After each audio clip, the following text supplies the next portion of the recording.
Hello everyone, welcome to the maths world. ఈ వీడియోలో 9th class mathematics 6th chapter linear equations in 2 variables అనే చాప్టర్లో equations of lines parallel to x axis and y axis అనే topic గురించి ఈ వీడియోలో నేర్చుకుందాము. ఈ టాపిక్ తర్వాత పేజ్ నెంబర్ 145లో ఉన్నటువంటి డూ దిస్లో ఉన్న 2 ప్రాబ్లమ్స్ ఎలా చేయాలో నేర్చుకుందాం. ఇక్కడ చూడండి, consider the equation x is equal to 3 if it is treated as an equation in one variable x. అంటే ఈ x is equal to 3 అనే ఈక్వేషన్ని మనం x అనే వేరియబుల్ ఒక్కటేగా ఉన్నట్లుగానే ట్రీట్ చేసినట్లయితే then it has the unique solution x is equal to 3. So దానికి ఒక్క సొల్యూషనే ఉంటుంది, x is equal to 3 అనే ఒక్క సొల్యూషనే ఉంటుంది. ఆ సొల్యూషన్ కూడా మనం నెంబర్ లైన్ మీద రిప్రజెంట్ చేయొచ్చు. Which is a point on the number line. Number line మీద ఇంటీజర్స్ రిప్రజెంట్ చేసి 3 అనేది ఇక్కడ ఉందన్నమాట. ఇదే ఈక్వేషన్ కనుక 2 వేరియబుల్స్లో కనుక ట్రీట్ చేసినట్లయితే, however when treated as an equation in 2 variables and plotted on the coordinate plane. ఈ 2 వేరియబుల్స్లో ఉన్నట్లయితే మనం కోఆర్డినేట్ ప్లేన్లో వాటిని ప్లాట్ చేయొచ్చు. అది 2 వేరియబుల్స్ ఎలా అనుకోవాలి అంటే, it can be expressed as x is equal to 3 ఉంది కాబట్టి y కోఎఫిషియంట్ 0 అనమాట. x ఉంది అంటే x కోఎఫిషియంట్ 1, y కోఎఫిషియంట్ లేదు, y లేదు కాబట్టి 0 into y అని రాయొచ్చు. సో ఈజ్ ఈక్వల్ టు 3 ఇటు వస్తే -3 అవుతుంది. ఇప్పుడు ఇది ఈక్వేషన్స్ ఇన్ 2 వేరియబుల్స్గా మారిపోయింది. ఇలా ఉన్నప్పుడు మనం వాటిని కోఆర్డినేట్ ప్లేన్లో ప్లాట్ చేయొచ్చు. This has infinitely many solutions. ఇప్పుడు ఈక్వేషన్స్కి చాలా సొల్యూషన్స్ ఉంటాయి అన్నమాట. ఇన్ఫైనెట్లీ మెనీ సొల్యూషన్స్ ఉంటాయి. Let us find some of them. అందులో కొన్ని చూద్దాం. Here the coefficient of y is 0. వైకి కోఎఫిషియంట్ 0 కాబట్టి మనకి y వాల్యూస్ అన్నిటికీ కూడా x కోఎఫిషియంట్ 0నే అవుతుంది. x వాల్యూ 0 అవుతుంది, 3 అవుతుంది. x ఈజ్ ఈక్వల్ 3 కాబట్టి ఈక్వేషన్ x వాల్యూ 3 అవుతుంది. ఆ yకి ఆల్ వాల్యూస్ తీసుకోవచ్చు. సపోజ్ y బదులుగా 1 తీసుకుంటే 0 into 1 0నే అవుతుంది. y బదులుగా 2 తీసుకుంటే 0 into 2 0నే అవుతుంది. సో y బదులుగా ఏ వాల్యూస్ అయినా తీసుకోవచ్చు. అందుకే ఈ ఈక్వేషన్కి ఇన్ఫైనెట్లీ మెనీ సొల్యూషన్స్ ఉంటాయి అన్నమాట. అందులో కొన్ని సొల్యూషన్స్ తీసుకుని వాటిని గ్రాఫ్లో కనుక గుర్తుపెట్టి ఎలా వస్తుందో గ్రాఫ్ చూద్దాం. x వాల్యూ మాత్రం 3నే ఉంటుంది, కామన్గా కాన్స్టెంట్గా ఉంటుంది. x is equal to 3 కాబట్టి ఈక్వేషన్ x వాల్యూ అన్ని 3నే తీసుకుంటాము. yకి ఆల్ వాల్యూస్ మన ఇష్టం వచ్చిన వాల్యూస్ తీసుకోవచ్చు. ఈ రెండింటిని పెయిర్ చేసి రాసినట్లయితే 3 1 3 2 3 3 3 -1 3 -2 3 -3 ఇవి. సో ఈ పాయింట్స్ అన్నిటిని గ్రాఫ్లో కనుక గుర్తుపెట్టినట్లయితే చూడండి, అన్నీ కూడా ఇవి 2 1 2 2 2 3 ఇలా అనమాట. ఇవన్నీ గుర్తుపెట్టి డ్రా చేసినట్లయితే స్ట్రైట్ లైన్ ఫామ్ అయింది. It is clear that this equation has infinitely many solutions of the form 3, 3, ఫామ్లో ఉంటాయి. ఈ ఏ బదులుగా మనం రియల్ నెంబర్స్ తీసుకోవచ్చు అనమాట. అంటే 1 2 3 రియల్ నెంబర్స్ అంటే అన్నీ వస్తాయి, రేషనల్ ఇర్రేషనల్ అన్నీ వస్తాయి. సో వీటిని గ్రాఫ్ కనుక now draw the graph using the above solutions. The line drawn is a straight line and is parallel to y axis. దీనికి కనుక గ్రాఫ్ డ్రా చేసినట్లయితే కనుక అది స్ట్రైట్ లైన్ ఫామ్ అవుతుంది. ఆ లైన్ కూడా వై యాక్సిస్కి ప్యారలల్గా ఉంటుంది. So thus the graph x is equal to 3 is a line parallel to y axis at a distance of 3 units to the right of it. So మనకి ఈ ఫామ్లో కనుక ఉన్నట్లయితే అది y యాక్సిస్కి ప్యారలల్గా ఉంటుంది. అలానే ఇక్కడ 3 ఉంది కాబట్టి +3 ఉంది కాబట్టి y యాక్సిస్ నుంచి 3 యూనిట్స్ డిస్టెన్స్లో ఉందన్నమాట రైట్ సైడ్. అదే -3 ఉన్నట్లయితే y యాక్సిస్ నుంచి 3 యూనిట్స్ డిస్టెన్స్లో ఉంటుంది, లెఫ్ట్ సైడ్ 3 యూనిట్స్ డిస్టెన్స్లో ఉన్నట్లు అనమాట. సో ఇది ఇటువంటి ప్రాబ్లమ్స్ మనకి డూ దిస్లో ఉన్నాయి. అవి ఎలా చేయాలో చూద్దాం. పేజ్ నెంబర్ 145లో డూ దిస్లో 2 ప్రాబ్లమ్స్ ఉన్నాయి. ఈ ప్రాబ్లమ్స్ చేసినట్లయితే మనకి 6.4లో ఉన్నటువంటి ప్రాబ్లమ్స్ ఈజీగా అర్థమవుతాయి. ఫస్ట్ది draw the graph of the following equations. ఇక్కడ మనకు 4 ఈక్వేషన్స్ ఇచ్చారు. ఈ 4 ఈక్వేషన్స్కి గ్రాఫ్ గీయాలి. ఇప్పుడు మనం చూసిన ఎగ్జాంపుల్ ప్రాబ్లం లాగే అనమాట. x is equal to 3 అనే దానికి ఇప్పుడు మనం చూసాం కదా గ్రాఫ్ ఎలా గీయాలో. అదేవిధంగా ఈ 4 ప్రాబ్లమ్స్కి గ్రాఫ్ గీయాలి. గ్రాఫ్ గీసిన తర్వాత are the graphs of all these equations parallel to y axis. ఈ గీసినటువంటి లైన్స్ అన్ని కూడా వై యాక్సిస్కి ప్యారలల్గా ఉన్నాయో లేదో చూడాలి. Find the distance between the graph and the y axis in each case. ప్రతి లెక్కలోనూ వై యాక్సిస్ నుంచి అవి ఎంత డిస్టెన్స్లో ఉన్నాయో కూడా కనుక్కోవాలి. సో ఈ 4 కూడా ఎక్స్ వాల్యూసే కాబట్టి వీటిని 4టిని ఒకే గ్రాఫ్లో డ్రా చేసినట్లయితే ఈ 2 క్వశ్చన్స్కి ఆన్సర్ చేయడం ఈజీగా ఉంటుంది. First question A is equal to X is equal to 2. ఏ అనే question X is equal to 2. ముందుగా ఈ 2ని లెఫ్ట్ సైడ్ తీసుకొస్తే X minus 2 is equal to 0 అవుతుంది. ఇందులో 1 వేరియబుల్ మాత్రమే ఉంది. 2 వేరియబుల్స్లో రాసినట్లయితే ఎక్స్ మైనస్ లేదా మైనస్ ఆర్ ప్లస్ ఏదైనా పెట్టుకోవచ్చు. వై లేదు, 0 ఇంటూ వై అనుకుందాం. -2 ఈజ్ ఈక్వల్ టు 0. సో ఇప్పుడు వీటికి ఎక్స్ వాల్యూస్ అన్నీ కూడా 2నే అవుతుంది, ఎందుకంటే ఇక్కడ ఎక్స్ ఈజ్ ఈక్వల్ టు 2 అన్నారు కాబట్టి. మనం ఇప్పుడు ఈక్వేషన్కి సొల్యూషన్స్ కనుక రాసినట్లయితే ఎక్స్ వాల్యూస్ అన్నీ కూడా 2నే అవుతాయి. వై వాల్యూస్ మనం ఏవైనా తీసుకోవచ్చు, all real numbers. So X value కాన్స్టెంట్గా 2నే ఉంటుంది అన్నిటికీ కూడా. ఒక 2, 3, 5 or 6 సొల్యూషన్స్ తీసుకుందాం, గ్రాఫ్ గీయడానికి బాగుంటుంది. సో వై బదులుగా మనం ఎన్నైనా తీసుకోవచ్చు అనమాట. ఎందుకని వై బదులు ఏవైనా తీసుకోవచ్చు అంటే, సపోజ్ ఇక్కడ వై కోఎఫిషియంట్ 0, వై బదులుగా 5 సబ్స్టిట్యూషన్ చేసాం అనుకోండి, 0 ఇంటూ 5 0నే అవుతుంది. వై బదులు 10 సబ్స్టిట్యూషన్ చేసినా 0 ఇంటూ 10 0నే అవుతుంది. అంటే ఈ వై బదులుగా మనం ఏ వాల్యూస్ అయినా తీసుకోవచ్చు అనమాట. సపోజ్ వై బదులు 1, -2, 3, 5, -5, 6, -3 ఇలా తీసుకోవచ్చు. వీటిని పెయిర్గా రాసినట్లయితే ఫస్ట్ ఎక్స్ వాల్యూ రాయాలి, ఎక్స్ కోఆర్డినేట్ 2, 1, 2, -2, 2, 3, 2, 5, 2, -5, 2, 6, 2, -3. ఇవన్నీ కూడా గ్రాఫ్లో గుర్తుపెట్టి డ్రా చేసినట్లయితే స్ట్రైట్ లైన్ వస్తుంది. ఏ యాక్సిస్కి ప్యారలల్గా ఉంటుందో చూడాలి. So first x axis, y axis draw చేసుకోవాలి. నెగిటివ్ నెంబర్స్ కూడా ఉన్నాయి కాబట్టి negative x axis, negative y axis కూడా వచ్చేటట్టు డ్రా చేసుకుని ఎక్స్ యాక్సిస్ మీద 1 సెంటీమీటర్ ఈజ్ ఈక్వల్ టు 1 యూనిట్గా తీసుకుందాం. మనకు వచ్చినటువంటి సొల్యూషన్స్ని బట్టి స్కేల్ అనేది తీసుకోవాలి. Left side -1, -2, -3, -4, -5, -6, -7, -8, -9. వై యాక్సిస్ మీద కూడా 1 సెంటీమీటరు ఒక యూనిట్గానే తీసుకుంటున్నాం. 6, 7, 8, 9, 10, 11, 12, 13, 14 మనకి ఎన్ని వరకు పడితే అంతవరకు. నెక్స్ట్ కింది వైపుగా నెగిటివ్ నెంబర్స్. ఈ నెంబర్స్ రాసిన తర్వాత కంపల్సరీగా గ్రాఫ్ అంటే స్కేల్ కూడా రాయాలి. స్కేలు 1 సెంటీమీటర్ 1 యూనిట్గా తీసుకున్నాం. On x axis 1 centimetre is equal to 1 unit. అలాగే on y axis 1 centimetre is equal to 1 unit. ఇప్పుడు మనకు వచ్చిన పాయింట్స్ అన్నీ కూడా గ్రాఫ్లో గుర్తుపెట్టి డ్రా చేస్తాము. 2, 1 అంటే ఎక్స్ యాక్సిస్ మీద 2కి ఎదురుగా, వై యాక్సిస్ మీద 1కి ఎదురుగా 2, 1. నెక్స్ట్ 2, -2 అంటే ఎక్స్ యాక్సిస్ మీద 2కి ఎదురుగా, వై యాక్సిస్ మీద -2కి ఎదురుగా 2, -2. నెక్స్ట్ 2, 3 ఎక్స్ యాక్సిస్ మీద 2కి ఎదురుగా, వై యాక్సిస్ మీద 3కి ఎదురుగా 2, 3. నెక్స్ట్ 2, 5 2కి ఎదురుగా, ఎక్స్ యాక్సిస్ మీద, వై యాక్సిస్ మీద 5కి ఎదురుగా. నెక్స్ట్ 2, -5 ఎక్స్ యాక్సిస్ మీద 2కి ఎదురుగా, వై యాక్సిస్ మీద -5కి ఎదురుగా. నెక్స్ట్ 2, 6 ఎక్స్ యాక్సిస్ మీద 2కి ఎదురుగా, వై యాక్సిస్ మీద 6కి ఎదురుగా. నెక్స్ట్ 2, -3 అనుకున్నాం, 2 అలానే -3. వీటన్నిటిని స్కేల్తో జాయిన్ చేసినట్లయితే స్ట్రైట్ లైన్ ఫామ్ అవుతుంది. సో వీటన్నిటిని స్కేల్ మీద వచ్చేటట్లుగా చూసుకొని డ్రా చేసినట్లయితే స్ట్రైట్ లైన్ ఫామ్ అవుతుంది. స్ట్రైట్ లైన్ గీసిన తర్వాత ఏ ఈక్వేషన్కి గీసామో ఆ ఈక్వేషన్ పేరు రాయాలి. ఎక్స్ ఈజ్ ఈక్వల్ టు 2 అనే ఈక్వేషన్కి గీసినటువంటి గ్రాఫ్ ఇది. చూడండి, ఇది వై యాక్సిస్కి ప్యారలల్గా ఉంది. అలానే వై యాక్సిస్ నుంచి 2 యూనిట్స్ డిస్టెన్స్లో ఉంది. ఇదే మనం తర్వాత అబ్జర్వేషన్స్లో రాయాలి. ఇది ఏ లెక్క అనమాట. ఇదే లెక్కలో BCD కూడా ఉన్నాయి, అవి కూడా చేద్దాం. Next X is equal to -2 అనే ఈక్వేషన్. ఫస్ట్ ఆఫ్ ఆల్ ఈ -2 లెఫ్ట్ సైడ్ తీసుకొస్తే +2 అవుతుంది. ఇది ఈక్వేషన్ ఇన్ 1 వేరియబుల్. ఇదే equation in 2 వేరియబుల్గా రాసినట్లయితే x + 0 × y + 2 is equal to 0. వీటికి సొల్యూషన్స్ రాద్దాం. అంటే ఎక్స్ వాల్యూ ఆల్రెడీ -2 అని ఇచ్చారు కాబట్టి ఇక ఎక్స్ వాల్యూ అన్నిట్లోనూ -2నే ఉంటుంది. వై వాల్యూ మనం ఏ రియల్ నెంబర్ అయినా తీసుకోవచ్చు వై బదులుగా, ఎక్స్ వై. ఇది ఫస్ట్ ప్రాబ్లంలో చేసినట్లుగానే ఒక 5-6 సొల్యూషన్స్ కనుక్కొని వాటిని గ్రాఫ్లో గుర్తుపెడదాం. ఎక్స్ వాల్యూ ఫిక్స్డ్ అనమాట, కామన్గా -2, -2, -2, -2, -2, -2. సో వై బదులుగా మన ఇష్టం వచ్చినవి తీసుకోవచ్చు.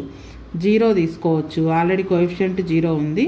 1 తీసుకోవచ్చు, 2, 4, -3, -4, -1. ఈ వాల్యూస్ అన్నీ కూడా గ్రాఫ్లో గుర్తుపెడదాం. -2, 0, -2, 1, -2, 2, -2, 4, -2, -3, -2, -4, -2, -1 ఇవన్నీ గ్రాఫ్లో గుర్తుపెట్టి డ్రా చేద్దాం. ఇప్పుడు మనకు వచ్చిన సొల్యూషన్స్ని ఇదే గ్రాఫ్లో గుర్తుపెడదాము. ఫస్ట్ పాయింట్ -2, 0 అంటే x యాక్సిస్ మీద వస్తుంది. -2, 0. నెక్స్ట్ -2, -1 అంటే థర్డ్ క్వాడ్రెంట్ ఇదనమాట. x యాక్సిస్ మీద -2, y యాక్సిస్ మీద -1. నెక్స్ట్ వన్ -2, 2 అంటే x యాక్సిస్ మీద -2కి ఎదురుగా, y యాక్సిస్ మీద 2కి ఎదురుగా. నెక్స్ట్ -2, 4 x యాక్సిస్ మీద -2కి ఎదురుగా, y యాక్సిస్ మీద 4కి ఎదురుగా. నెక్స్ట్ -2, -3 x యాక్సిస్ మీద -2కి ఎదురుగా, y యాక్సిస్ మీద -3కి ఎదురుగా. నెక్స్ట్ -2, -4 -2, -4. నెక్స్ట్ -2, -1 అంటే ఆల్రెడీ ఇది గుర్తుపెట్టేసాము. నెక్స్ట్ -2, 1 అంటే ఇది. ఈ పాయింట్స్ అన్నిటినీ కూడా గ్రాఫ్లో డ్రా చేసి జాయిన్ చేయాలి. అన్ని పాయింట్స్ స్కేల్ మీద వచ్చేటట్లు చూసుకొని జాయిన్ చేసినట్లయితే స్ట్రైట్ లైన్ ఫామ్ అవుతుంది. ఈ లైన్ కూడా y యాక్సిస్కి ప్యారలల్గానే ఉంది. అలాగే మనకి ఇచ్చిన ఈక్వేషన్ x = -2 అంటే y యాక్సిస్ నుంచి 2 యూనిట్స్ డిస్టెన్స్లోనే ఉంది. అయితే లెఫ్ట్ సైడ్ అనమాట. +2 అయినప్పుడు ఆరిజిన్కి రైట్ సైడ్ 2 యూనిట్స్ డిస్టెన్స్లో ఉంది. x -2 అయినప్పుడు ఆరిజిన్కి రైట్ సైడ్ 2 యూనిట్స్ డిస్టెన్స్లో ఉంది and parallel to y axis. Next third problem x = 4. ముందుగా ఈ 4ని లెఫ్ట్ సైడ్ తీసుకొస్తే ఈ 4 ఇటు వస్తే -4 అవుతుంది. ఇక్కడ కూడా y కోఆర్డినేట్ లేదుగా, y లేదు కాబట్టి x + 0 × y -4 = 0 అనుకోవచ్చు. అంటే x బదులుగా అన్ని వాల్యూస్ 4 తీసుకుంటాము. y వాల్యూస్ ఏ రియల్ నెంబర్ అయినా తీసుకోవచ్చు.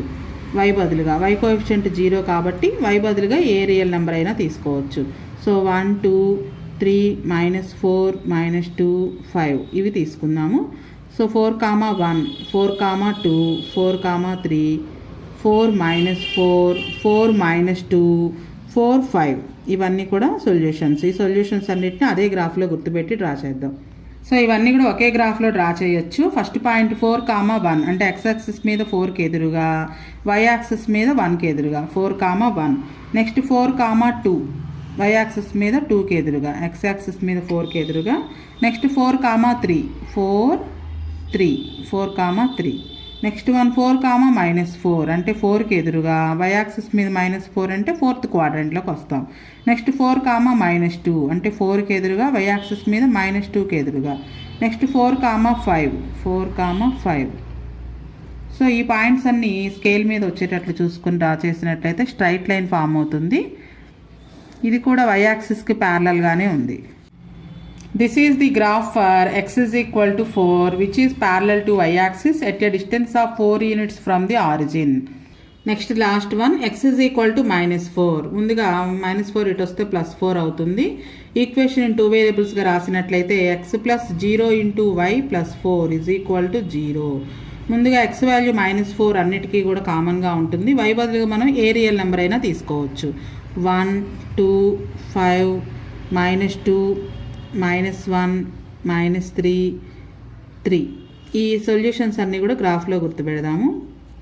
-4, 2 -4, 5 -4, -2 -4, -1 -4, -3 -4, 3 ఈ సొల్యూషన్స్ అన్ని గ్రాఫ్లో గుర్తుపెడదాం. అదే గ్రాఫ్లో డ్రా చేయొచ్చు. ఫస్ట్ వన్ -4, 1 అంటే x యాక్సిస్ మీద -4కి ఎదురుగా, y యాక్సిస్ మీద 1కి ఎదురుగా. -4, 2 x యాక్సిస్ మీద -4కి ఎదురుగా, y యాక్సిస్ మీద 2కి ఎదురుగా. నెక్స్ట్ -4, 5 x యాక్సిస్ మీద -4కి ఎదురుగా, y యాక్సిస్ మీద 5కి ఎదురుగా.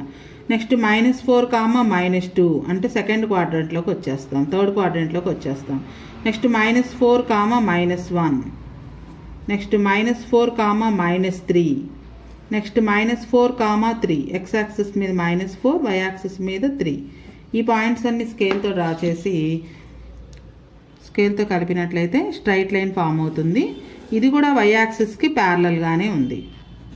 x = -4 అనే ఈక్వేషన్కి గీసినటువంటి graph which is parallel to y axis at a distance of 4 units from left side of the origin. చూడండి, ఇప్పుడు మనం గీసిన గ్రాఫ్స్ నుంచి ఈ 2 క్వశ్చన్స్కి ఆన్సర్ చేయాలి.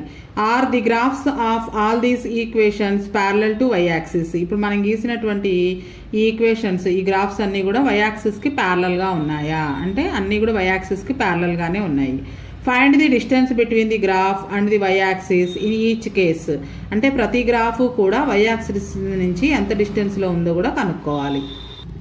చూడండి, ఇప్పుడు మనం గీసినటువంటి 4 గ్రాఫ్స్ కూడా వై యాక్సిస్కి ప్యారలల్గా ఉన్నాయి. ఇది వై యాక్సిస్, ఇవి కూడా వై యాక్సిస్కి అన్నీ కూడా ప్యారలల్గానే ఉన్నాయి. అలానే డిస్టెన్స్ చూసినట్లయితే x is equal to 2 is at a distance of 2 units from y axis. ఆరిజిన్కి రైట్ సైడ్గా 2 యూనిట్స్ డిస్టెన్స్లో ఉంది. అలానే x is equal to 4 parallel to y axis which is 4 units from right side of the origin. అలానే x is equal to -2 parallel to y axis which is 2 units from left side of the origin. Next, x is equal to -4 parallel to y axis which is 4 units from the left side of the origin. Next, second problem కూడా first problem లాంటిదే. Draw the graph of the following equations. ఇవన్నీ కూడా y values ఇచ్చారు. y is equal to 2, y is equal to -2, y is equal to 3, y is equal to -3. వీటన్నిటికీ graphs draw చేసిన తర్వాత all these parallel to x axis. ఈ graphs అన్ని కూడా ప్యారలల్గా ఎక్స్ యాక్సిస్కి ప్యారలల్గా ఉన్నాయా లేదా. Find the distance between the graph and the X axis in each case. ప్రతి గ్రాఫ్కి ఎక్స్ యాక్సిస్ నుంచి ఎంత డిస్టెన్స్లో ఉందో కూడా కనుక్కోవాలి. First problem y is equal to 2. ఇక్కడ ఎక్స్ కోఎఫిషియంట్ 0 అనుకోవాలంటే ఈక్వేషన్ ఇన్ 2 వేరియబుల్స్గా రాసినట్లయితే ఎక్స్ లేదు కాబట్టి 0 ఇంటూ ఎక్స్ ప్లస్ వై. ఈ 2 లెఫ్ట్ సైడ్ వస్తే -2 అవుతుంది. సో y వాల్యూ 2 అని ఇచ్చారు కాబట్టి ఆల్ y వాల్యూస్ 2గా తీసుకుంటాము. X values any real numbers తీసుకోవచ్చు. అంటే ఇక్కడ రాసేవన్నీ కూడా మనకి ఈ ఫామ్లో ఉంటాయి అన్నమాట. a,2 అనే ఫామ్లో ఉంటాయి సొల్యూషన్స్ అన్నీ కూడా. ఏ బదులుగా మనం మనకి ఇష్టం వచ్చిన వాల్యూస్ తీసుకోవచ్చు. 3, 4, 1, -2, -4, 5 ఇలా తీసుకొని ఈ సొల్యూషన్స్ అన్నీ కూడా గ్రాఫ్లో డ్రా చేద్దాం. 1, 2 అన్నిట్లోనూ y వాల్యూ ఈక్వల్ అనమాట. ఇది +2, -4, 2, 5, 2 ఇవన్నీ గ్రాఫ్లో గుర్తుపెట్టి గ్రాఫ్ డ్రా చేద్దాం. First of all x axis y axis draw చేసుకుని వాటి మీద నెంబర్స్ గుర్తుపెట్టిన తర్వాత స్కేల్ కూడా రాసుకోవాలి. ఎక్స్ యాక్సిస్ మీద 1 సెంటీమీటర్ 1 యూనిట్గా తీసుకున్నాము. వై యాక్సిస్ మీద కూడా 1 centimetre is equal to 1 unit. ఈ స్కేల్ అనేది మనకు వచ్చిన సొల్యూషన్స్ బట్టి తీసుకుంటాం. ఇక్కడ మనకు అన్ని సొల్యూషన్స్ 1, 2, 3 అన్ని 10 లోపలే ఉన్నాయి కాబట్టి ఎక్స్ యాక్సిస్ మీద 1 సెంటీమీటర్ 1 యూనిట్, వై యాక్సిస్ మీద కూడా 1 సెంటీమీటర్ 1 యూనిట్గా తీసుకున్నాము. సో ఈ 4 ఈక్వేషన్స్ కూడా గ్రాఫ్ ఇందులోనే డ్రా చేద్దాం. ఫస్ట్ది 3, 2 అంటే ఎక్స్ యాక్సిస్ మీద 3కి ఎదురుగా, వై యాక్సిస్ మీద 2కి ఎదురుగా. నెక్స్ట్ 1, 4, 2 అంటే ఎక్స్ యాక్సిస్ మీద 4కి ఎదురుగా, వై యాక్సిస్ మీద 2కి ఎదురుగా. నెక్స్ట్ 1, 2 నెక్స్ట్ 1, -2, 2 అంటే ఎక్స్ యాక్సిస్ మీద -2కి ఎదురుగా, వై యాక్సిస్ మీద 2కి ఎదురుగా. నెక్స్ట్ -4, 2 అంటే -4 వై యాక్సిస్ మీద 2కి ఎదురుగా. నెక్స్ట్ 5, 2 ఎక్స్ యాక్సిస్ మీద 5కి ఎదురుగా, వై యాక్సిస్ మీద 2కి ఎదురుగా. ఈ పాయింట్స్ అన్ని స్కేల్ మీద వచ్చేటట్లు చూసుకొని గ్రాఫ్ డ్రా చేసినట్లయితే స్ట్రైట్ లైన్ ఫామ్ అవుతుంది. సో ఈ స్ట్రైట్ లైన్ అనేది y ఈజ్ ఈక్వల్ టు 2 అనే ఈక్వేషన్కి గీసినటువంటి గ్రాఫ్ ఇది. Next second question y is equal to -2. ఇక్కడ కూడా ఎక్స్ కోఎఫిషియంట్ని 0 అనుకుంటాం. అసలు ఎక్స్ టర్మే లేదు కదా. So 0 into x plus y. ఈ -2 లెఫ్ట్ సైడ్ వస్తే +2 అవుతుంది. ఎక్స్ బదులుగా మనం ఏ వాల్యూస్ అయినా తీసుకోవచ్చు. వై వాల్యూ ఆల్రెడీ -2 అని ఇచ్చారు కాబట్టి ఈ సొల్యూషన్స్ అన్నిట్లోనూ వై వాల్యూ -2 ఉంటుంది. ఎక్స్ బదులుగా మనం ఏ వాల్యూస్ అయినా తీసుకోవచ్చు. -3, 1, -1. సో పెయిర్ రాసేటప్పుడు ఫస్ట్ ఎక్స్ వాల్యూ రాయాలి, తర్వాత వై వాల్యూ రాయాలి. -2, -2, -3, -2, 1, -2, -1, -2. ఈ పాయింట్స్ అన్నీ కూడా గ్రాఫ్లో గుర్తుపెడదాం. ఫస్ట్ పాయింట్ 5, -2 అంటే ఎక్స్ యాక్సిస్ మీద 5కి ఎదురుగా, వై యాక్సిస్ మీద -2కి ఎదురుగా. 5, -2. నెక్స్ట్ 4, -2 ఎక్స్ యాక్సిస్ మీద 4కి ఎదురుగా, వై యాక్సిస్ మీద -2కి ఎదురుగా. నెక్స్ట్ -2, -2 అంటే ఎక్స్ యాక్సిస్ మీద -2కి ఎదురుగా, వై యాక్సిస్ మీద -2కి ఎదురుగా. 2, -2, -2. నెక్స్ట్ -3, 2 -3 ఎక్స్ యాక్సిస్ మీద, వై యాక్సిస్ మీద -2. నెక్స్ట్ 1, -2 ఎక్స్ యాక్సిస్ మీద 1కి ఎదురుగా, వై యాక్సిస్ మీద -2కి ఎదురుగా. నెక్స్ట్ -1 కామా -2 అంటే x యాక్సిస్ మీద -1కి ఎదురుగా y యాక్సిస్ మీద -2కి ఎదురుగా ఈ పాయింట్స్ అన్నీ స్కేల్ మీద వచ్చేటట్లుగా చూసుకొని డ్రా చేసినట్లయితే ఇది కూడా స్ట్రైట్ లైన్ ఫామ్ అవుతుంది. ఇది y -2 అనే ఈక్వేషన్కి గీసినటువంటి గ్రాఫు. ఇది కూడా x యాక్సిస్కి ప్యారలల్గానే ఉంది. y 2 అండ్ y -2 ఈ రెండు కూడా ఈ x యాక్సిస్కి ప్యారలల్గా ఉన్నాయి.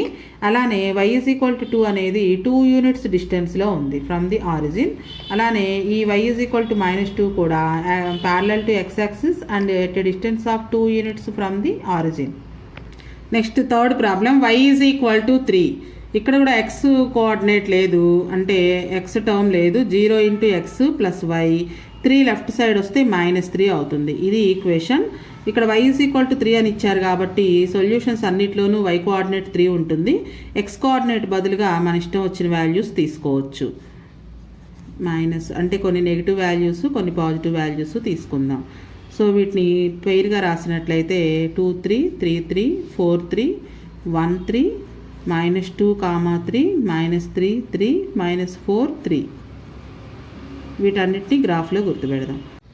ఫస్ట్ పాయింట్ 2, 3 x యాక్సిస్ మీద 2కి ఎదురుగా y యాక్సిస్ మీద 3కి ఎదురుగా 2 3. నెక్స్ట్ 3 3 x యాక్సిస్ మీద 3కి ఎదురుగా y యాక్సిస్ మీద 3కి ఎదురుగా. నెక్స్ట్ 4 3 x యాక్సిస్ మీద 4కి ఎదురుగా y యాక్సిస్ మీద 3కి ఎదురుగా. నెక్స్ట్ 1 3 1, 3. నెక్స్ట్ -2 3 x యాక్సిస్ మీద -2కి ఎదురుగా y యాక్సిస్ మీద 3కి ఎదురుగా. -3 3. నెక్స్ట్ -4, 3. సో వీటన్నిటిని స్కేల్తో డ్రా చేసినట్లయితే స్ట్రైట్ లైన్ ఫామ్ అవుతుంది. డ్రా చేసేటప్పుడు పాయింట్స్ అన్నీ కూడా స్కేల్ మీద వచ్చేటట్లుగా చూసుకొని డ్రా చేయాలి. y 3 అనే ఈక్వేషన్కి గీసినటువంటి గ్రాఫ్ ఇది. ఇది కూడా x యాక్సిస్కి ప్యారలల్గా ఉంది. అలానే ఆరిజిన్ నుంచి 3 యూనిట్స్ డిస్టెన్స్లో ఉంది. Next fourth problem y -3. కాబట్టి y వాల్యూస్ అన్నీ కూడా -3 అవుతాయి. x బదులుగా మన ఇష్టం వచ్చిన వాల్యూస్ తీసుకోవచ్చు. 2 1 -2 3 4 -3 -4 వీటిని పెయిర్గా రాసి గ్రాఫ్లో గుర్తుపెడదాం. -2, -3 -3 3, -3 4, -3 -3 -4 -3. So first point 2, -3 x axis మీద 2కి ఎదురుగా y యాక్సిస్ మీద -3కి ఎదురుగా. 1, -3 ఇది 1, -3 -2, -3 నెక్స్ట్ 3, -3. నెక్స్ట్ 4, -3. నెక్స్ట్ -3 -3. నెక్స్ట్ -4 -3. వీటన్నిటిని స్కేల్ మీద వచ్చేటట్లు చూసుకొని డ్రా చేసుకుంటే ఇది కూడా స్ట్రైట్ లైన్ వస్తుంది. y -3 అనే ఈక్వేషన్కి గీసినటువంటి గ్రాఫు. సో గ్రాఫ్స్ అన్ని గీసిన తర్వాత ఇంకో 2 క్వశ్చన్స్ ఉన్నాయి. ఆ 2 క్వశ్చన్స్లో first one all these parallel to x axis. ఈ గీసినటువంటి గ్రాఫ్స్ అన్ని కూడా x యాక్సిస్కి ప్యారలల్గా ఉన్నాయా? Yes, all these graphs are parallel to x axis. అలాగే ఎంత డిస్టెన్స్లో ఉన్నాయి అంటే y 2 is at a distance of 2 units from the origin. y 3 is 3 units from x axis. y -2 is parallel to x axis and at a distance of 2 units from the origin. y -3 is parallel to x axis and at a distance of 3 units from the origin. ఇవి మనకి do దిస్లో problems. ఈ 2 problems నుంచి మనం generalise చేయొచ్చు ఒక 2 పాయింట్స్ని. ఆ 2 points ఏంటో చూద్దాం. From the above observations we can conclude the following. ఈ 2 ప్రాబ్లమ్స్లో గీసినటువంటి గ్రాఫ్స్ని బట్టి మనం ఈ 2 పాయింట్స్ని కంక్లూడ్ చేయొచ్చు. The graph of x = k. ఇక్కడ మనకు ఫస్ట్ క్వశ్చన్లో అన్నీ కూడా x వాల్యూసే ఉన్నాయి. ఈ గ్రాఫ్స్ అన్నీ కూడా y యాక్సిస్కి ప్యారలల్గా వచ్చాయి. సో x k ఫామ్లో ఉంటే కనుక is a line parallel to y axis at a distance of k units and passing through the point k, 0. So ఇక్కడ k బదులుగా 4 ఉంటే ప్యారలల్ టు y యాక్సిస్ ఉంటుంది. అలానే y యాక్సిస్ నుంచి 4 యూనిట్స్ డిస్టెన్స్లో ఉంటుంది అనమాట. అలానే ఇది కూడా the graph of y k is a line, straight line వస్తుంది గ్రాఫ్ గీస్తే, parallel to x axis at a distance of k units and passing through the point 0, k. ఇలా ఉంటే కనుక ఎక్స్ వాల్యూ 0 అవుతుంది, వై వాల్యూ k రాస్తాము. Points ఈ ఫామ్లో ఉంటాయి, ప్యారలల్ ఎక్స్ యాక్సిస్ ప్యారలల్గా ఉంటాయి. ఇక్కడ k బదులు మనం ఏ యూనిట్ తీసుకుంటే అన్ని యూనిట్స్ డిస్టెన్స్లో ఉంటుందన్నమాట యాక్సిస్ నుంచి. ఈ 2 ప్రాబ్లమ్స్ నుంచి మనం జనరలైజ్ చేసింది ఇవన్నమాట. ఈ పాయింట్స్ కనుక తెలిసినట్లయితే 6.4లో ఉన్నటువంటి ప్రాబ్లమ్స్ అన్నీ కూడా ఈజీగా చేయొచ్చు.